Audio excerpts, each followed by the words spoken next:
बिस्मिल्लाहिर्रहमानिर्रहीम। अस्सलाम वालेकुम नाज़रीन। पाकिस्तान पीपल्स पार्टी के चेयरमैन जनाब बिलावल भुट्टो जरदारी साहब की जानिब से गुज़श्ता दिनों एक ट्वीट सामने आया जिसमें उन्होंने दावा किया कि प्राइम मिनिस्टर ऑफ पाकिस्तान जनाब शहबाज शरीफ साहब की जानिब से ये रिक्वेस्ट की गई है कि आप 27वीं आईनी तरमीम में पाकिस्तान पीपल्स पार्टी गवर्नमेंट की हमायत करें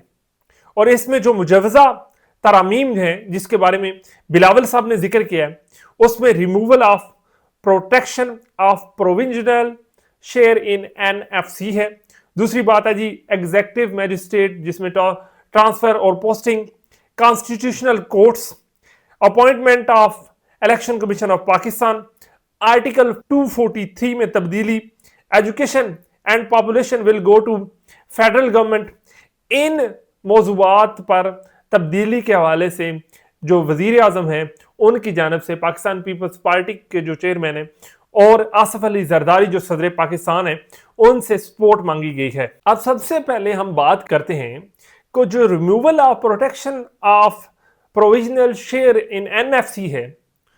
वो क्या है और एनएफसी अवार्ड के हवाले से गवर्नमेंट जो फेडरल गवर्नमेंट है वो क्या चाहती है और पाकिस्तान पीपल्स पार्टी का मौकफ क्या है। जो 18वीं तरमीम है उसमें जो बेसिक चीजें थी उसमें सूबाई खुद मुख्तारी थी और उसके अंदर 160 एट की क्लास 3 के तहत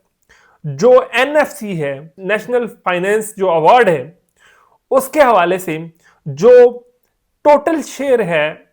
उसमें 57.5% जो है वो सूबों को दिया जाता था जो टोटल रेवेन्यू इकट्ठा होता है। इसके बाद ये भी उसमें लिखा हुआ है कि फेडरल गवर्नमेंट आइंदा जब भी एनएफसी का अवार्ड का ऐलान करेगी तो उसमें आइंदा जो पहले से मौजूद हिस्सा है उसमें कमी नहीं करेगी, बढ़ा जरूर सकती है। इसके साथ साथ पाकिस्तान पीपल्स पार्टी जो है वो as a custodian of 18th amendment के तौर पर सामने आती है, खुद को उसका मुहाफिज करार देती है और पाकिस्तान पीपल्स पार्टी ने बरमला बहुत दफा इस बात का इजहार किया है कि पीपल्स पार्टी सूबाई खुद मुख्तारी और एनएफसी अवार्ड जो है उस पर कंप्रोमाइज नहीं करेगी। और यहां तक कि जो 2013 का जो मंशूर था पीपल्स पार्टी का उसमें एनएफसी का जो हिस्सा है सूबों का 57.5% है, उसको 70% तक ले जाने की जो है वो भी बात करती है। तो लिहाजा ये बहुत बड़ी शिक है जिसके अंदर वफाकी हुकूमत पाकिस्तान पीपल्स पार्टी की सपोर्ट चाहती है। पाकिस्तान पीपल्स पार्टी बाकी तमाम जमातों के साथ जो नेशनलिस्ट जमातें हैं, बलोचिस्तान की जमातें हैं, एएनपी है, एमक्यूएम है, वो आवाजें जरूर हैं सूबों के हवाले से, लेकिन जो पाकिस्तान में जो सबसे तवाना आवाज है वो पाकिस्तान पीपल्स पार्टी है। और पाकिस्तान पीपल्स पार्टी के चेयरमैन बारहा इस बात का इजहार कर चुके हैं कि वो एनएफसी अवार्ड और सूबाई खुद मुख्तारी जो है उसका तहफ़्फ़ुज़ भी करेंगे। और इसके साथ साथ पीपल्स पार्टी के जो चेयरमैन हैं उन्होंने तो यहाँ तक भी कहा हुआ है कि हमने ये जो कुर्बानियाँ दी हैं, हमने ये जो मुख्तलिफ किस्म की मुसीबतें झेली हैं, ये नहीं हो सकता कि हम सूबाई खुद मुख्तारी जो है उसको ओवरटर्न करने दें। जबकि इसके बरक्स पाकिस्तान तहरीक इंसाफ के चेयरमैन जो हैं उनकी जानब से एक दफ़ा एक इंटरव्यू में कहा गया था कि जो वफाकी हुकूमत है उसको एनएफसी अवार्ड की वजह से मुख्तलिफ मुआशी मुश्किलात का सामना करना पड़ता है और यही मौक़िफ़ जो है वो पाकिस्तान मुस्लिम लीग नून की जो गवर्नमेंट है उनकी जानब से भी इख्तियार किया जा रहा है। और एक और चीज़ जो है वो ये है कि जो प्रोविंशियल सब्जेक्ट है उसमें एजुकेशन और पॉपुलेशन जो है इन दोनों को गवर्नमेंट चाहती है कि वो एक दफ़ा फिर मरकज़ की तरफ ले आए। तो ये भी जो है वो बहुत बड़ा क्वेश्चन मार्क होगा। मुख्तलिफ ये जो सियासी जमातें जो ये प्रोपोगेट करती रही हैं सूबाई खुद मुख्तारी और सूबाई खुद मुख्तारी की जो अहमियत है उस पर जो है वो कोशिश करती रही हैं। दूसरी बात यह है कि पाकिस्तान तहरीक इंसाफ तो ये समझती है और उनका ये इसमें ज्यादा मजबूत स्टांस भी है कि जो लोकल गवर्नमेंट्स हैं उनको मजबूत किया जाना चाहिए। एमक्यूएम जो है उसका इस पे बड़ा सख्त तरीन का स्टांस है कि जो सूबों की खुद मुख्तारी के साथ साथ मजीद नीचे जो है लोकल गवर्नमेंट्स जो हैं उन तक भी जो माशी जो वसाइल हैं उनकी तकसीम होनी चाहिए। लिहाजा ये एक बहुत बड़ा चैलेंज होगा मुस्लिम लीग नून के लिए और इसके साथ उनकी जो हमायती ग्रुप हैं उनके लिए कि वो इस बात पर पीपल्स पार्टी को आमादा कर सकें और ये तरमीम ला सकें। और इसके बाद जो दूसरा पॉइंट बिलावल साहब ने मेंशन किया था अपने ट्वीट में, वो था दी एग्जीक्यूटिव मैजिस्ट्रेट्स का, कॉन्स्टिट्यूशनल कोर्ट्स का जो जजेस हैं उनकी ट्रांसफर और पोस्टिंग के हवाले से। आपको इल्म होगा कि 26वीं आईनी तरमीम के अंदर बिलावल साहब ने ही और मौलाना फजलुर रहमान साहब ने ही जो कॉन्स्टिट्यूशनल कोर्ट है उसका लफ्ज चेंज करवा के कॉन्स्टिट्यूशनल बेंच जो है उसकी तरफ आए गए। तो इसलिए ये इस बात की बड़ी अहमियत है कि गवर्नमेंट जो चाहती है कि एक बिल्कुल अलहदा से कॉन्स्टिट्यूशनल कोर्ट बना दी जाए और जो जो बेंच है उसको एक कोर्ट का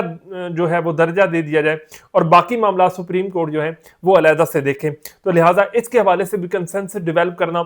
जो है वो गवर्नमेंट के लिए चैलेंज होगा। दूसरी जो सबसे ज्यादा तनकीद की जा रही है वो जजेस के ट्रांसफर और पोस्टिंग के हवाले से। हालांकि गवर्नमेंट की जानब से ये मौकफ है कि जुडिशल जो कमीशन है उसको इख्तियार दिया जाएगा जजेस के ट्रांसफर और पोस्टिंग के हवाले से, जबकि इसकी पर तनकीद जो करने वाले हैं उनका ये ख्याल है कि अगर जजेस जो हैं वो आज़ाद नहीं रहेंगे, वो एक किस्म के सरकारी मुलाजमीन हो जाएंगे और गवर्नमेंट के ताबे हो जाएंगे और मजिस्ट्रेट को जो है सिस्टम उसको एक्टिव किया जाएगा, तो ये ना तो जमहूरियत है और ना ही ये जमहूरी जो इकदार है उनका फरोग है। लिहाजा इस पर भी कंसेंसस डेवलप करना हुकूमत के लिए एक बड़ा चैलेंज होगा। अच्छा, इन तमाम पॉइंट्स पर जैसे पीपल्स पार्टी की जानब से हमायत मांगी गई है वजीर आजम की जानब से पीपल्स पार्टी से, तो पीपल्स पार्टी ने कहा है कि 6 नवंबर को पीपल्स पार्टी के चेयरमैन और सदर साहब जो दोहा गए हुए हैं वो वापस आएंगे, तो उस पर सीईसी जो है जो सेंट्रल एग्जीक्यूटिव कमेटी है पाकिस्तान पीपल्स पार्टी की, वो इस पर जो है वो इजलास करेगी और उसके बाद फैसला करेगी कि वो किस तरफ जाते हैं। दूसरी बात यह है कि 1973 के आइन में तब्दीली के लिए 2/3 मेजॉरिटी की जरूरत होती है और नेशनल असेंबली जो है उसमें इस वक्त मुस्लिम लीग नवाज की सीटों की तादाद 123 है, पीपल्स पार्टी की 74 है, एमक्यूएम की 22 है, अदर्स 16 है और अपोजिशन और पीटीआई को मिलाकर 98 है। तो लिहाजा 237 ये सीट्स बनती हैं जो गवर्नमेंट के पास हैं और 98 जो हैं ये अपोजिशन के पास हैं। जबकि सेनेट के अंदर पाकिस्तान पीपल्स पार्टी सबसे बड़ी जमात है जिसके पास 26, मुस्लिम लीग नवाज के पास 19, पीटीआई के पास 14, JUIF के पास 7, एमक्यूएम के पास 3 और बाकी जो जमातें उनके पास या मुख्तलिफ आज़ाद अरकान है उनकी तादाद 27 है। जो गवर्नमेंट है वो अगले चंद दिनों के अंदर 14 नवंबर तक जो है इसको पास करवाने की भरपूर कोशिश में जारी है और सबसे पहले ये कोशिश की जा रही है जो अपर हाउस है, जो सेनेट ऑफ पाकिस्तान है, उससे ये इसको पास करवाने की कोशिश की जाएगी। लेकिन जो ही ड्राफ्ट सामने आएगा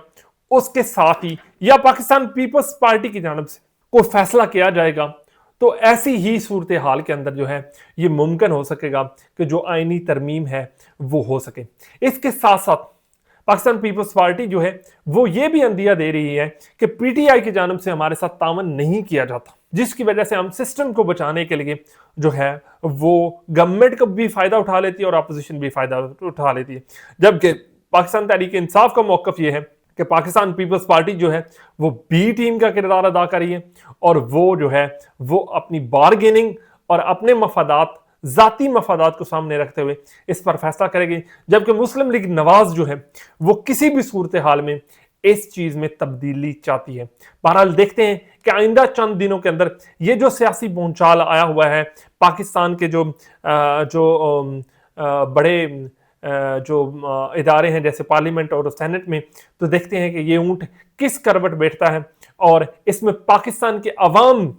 की फलाह के हवाले से कौन सी बात की जाती है। पाकिस्तान जिंदाबाद। शुक्रिया।